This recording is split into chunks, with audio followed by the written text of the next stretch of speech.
मराठी शिकवायची आहे ना, मग शिव्या का ऐकवताय? सुरेश भट ऐकवा, सुधीर फडके ऐकवा, मंगेशकर ऐकवा, ओमानकर ऐकवा, करंदीकर ऐकवा, बोरगावकर ऐकवा, पाडगावकर ऐकवा, ओमन ऐकवा, शाहीर साबळे ऐकवा आणि गोड बोलून भाषा रसाळ ऐकवा. गोड बोलून भाषा रसाळ ऐकवा. जर आलंच कुणी लायकीवर तर मग ढसाळ ऐकवा. माज दाखवून काय करायचे हो?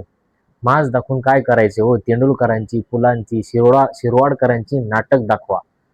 पेंढार, पेटारकर, प्रभात यांना दाखवा. महाराजांची गडकिल्ले दाखवा, लेण्या दाखवा, सह्याद्रीच्या कड्या कोपऱ्यातून गेलेल्या वाटा दाखवा. सुरंबीच्या फुलाचं जर नसल इतकं कौतुक सुरंबीच्या फुलाचं जर नसेल इतकं कौतुक तर बाभळीचे काटे दाखवा.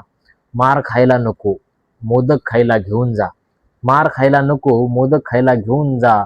पिठलं, भाकर, बेसन, वडी, लोणचं बरंच काही आहे आपल्याकडे आणि ठेचण्यासाठी आहे. ठेचण्यासाठी नाही, त्याला ठेचा खायला घेऊन जा. तोही तितकाच झोंबतो आणि लक्षातही राहतो. लाथ मारून कोणी शिकत नाही हो. लाथ मारून कोणी शिकत नाही हो. हात धरून शिकवा आपल्या मराठीसाठी. मराठी भाषा गौरव दिनाच्या खूप खूप शुभेच्छा.